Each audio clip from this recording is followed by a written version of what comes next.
Sir, you played a very important role in the success of COP28.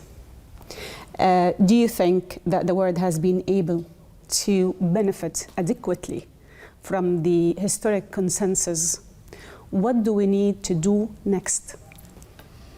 Well, I really congratulate Sheikh Mohammed for his incredible leadership and what Dr. Sultan Al Jaber and everybody did in the UAE to take some cynicism and pessimism and outright hostility and turn it into a very, very important moment.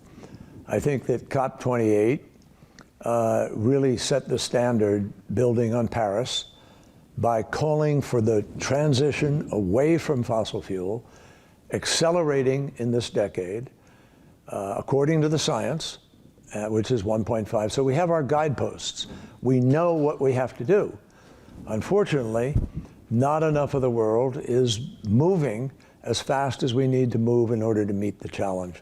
And so the key now, the real key, is taking the achievement of this consensus that was built in the UAE and taking it globally into action.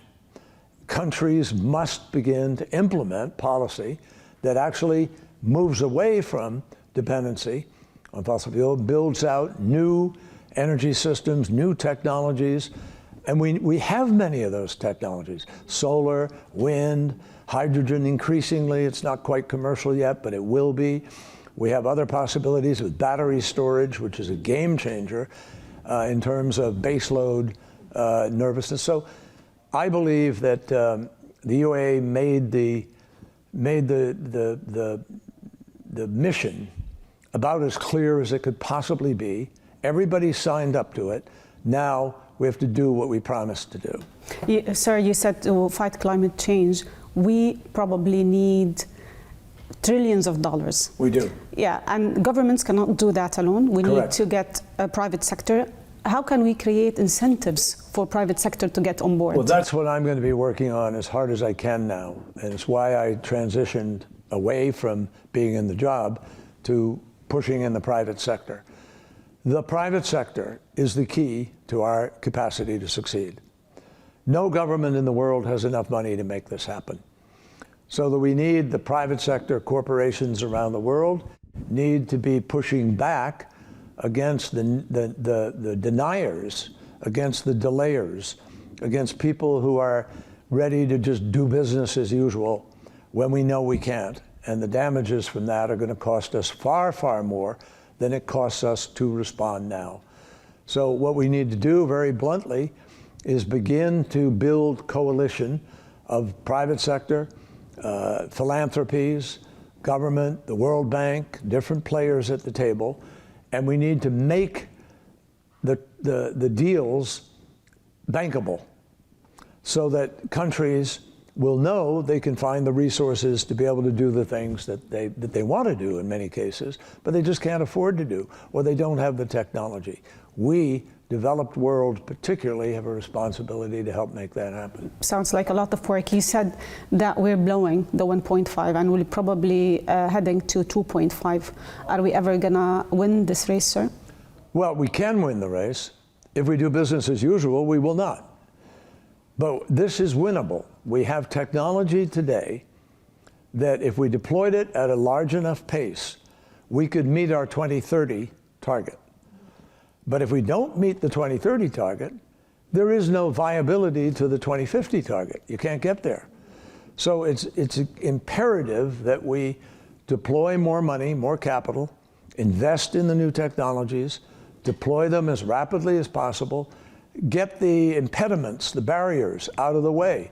In some places, people can't get permitting to be able to put up a wind farm or to be able to do a solar panel farm. That's got to stop. We have to recognize the urgency and the importance of this transition.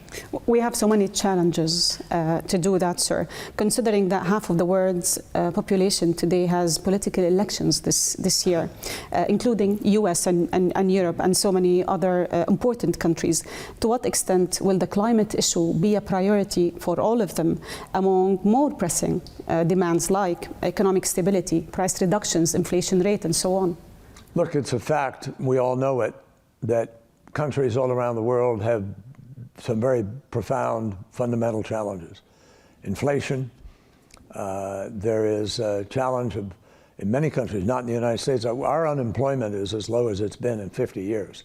President Biden's done an extraordinary job in putting major legislation, the Inflation Reduction Act, the Infrastructure Act.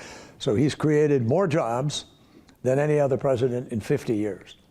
So I think we're moving in the U.S., but we know that other places have difficulties. We also know our folks are also feeling the pain of some inflation. So we need to address that, and the president is addressing that by getting the economy moving in a steady way, and we have to also hold certain prices down. Now, there is huge demand right now from citizens all around the world for more energy.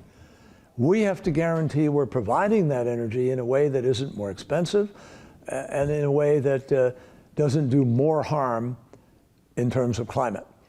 I think all around the world people are concerned about climate, but of course they're also concerned about paying their bills, about the work they do, the jobs they either don't have or want to have.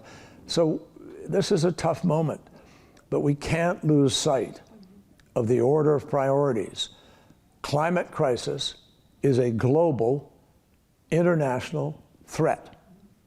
It is a threat multiplier, and every country is suffering damages that make it more expensive not to do something than to do something. Sir, you traveled the world promoting President Biden's policy agenda, and you did help and re-establish Washington as a leading force in the fight against climate. But you did step down today. Are you going to help in President Biden's re-election campaign, or your focus is somewhere else?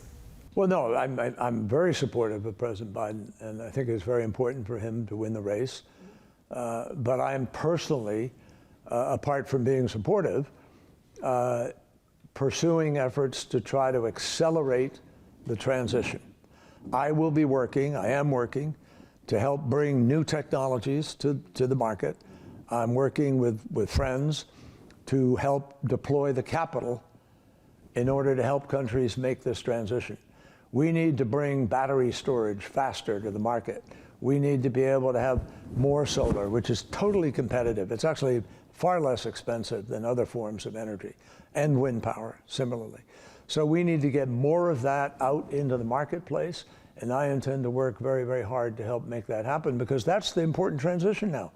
Making Dubai's UAE consensus meaningful by implementing it. I intend to work at implementing it. One last thing on geopolitical tension in the region. Do you think that will, not only in the region, in the world, whether here in this region or in Europe, do you think that will also slow the efforts to fight climate change? Unfortunately, it already has, and it will, yes. What's happening in Ukraine, what's happening in the Gaza and in the Middle East, seriously detracts from the ability of countries to put all the resources necessary and to put all of the focus necessary to get the job done. And I hope, for a whole bunch of reasons, I mean, people are starving, there's unbelievable amount of violence that is taking lives still, and I think everybody in the world should be deeply hopeful that that can change very, very quickly. Do you believe that the change in the leadership in Iran following the passing of the Iranian president might result in a shift in Iran's policies here in the region and the nuclear negotiations? One could hope that it would, but I don't have any real belief that there'll be any change of significance with this transition. The Supreme Leader has been very clear. He is the basic international policy decider, and he will ultimately, I think, decide the sort of outcome of this election. So I don't have any great expectation of a massive change. I do think it would be critical, though, for the region to take steps to try to minimize the dangers as fast as it can.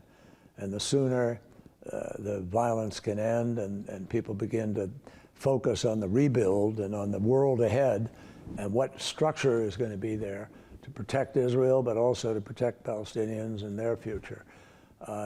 That's a key concern of people all around the world.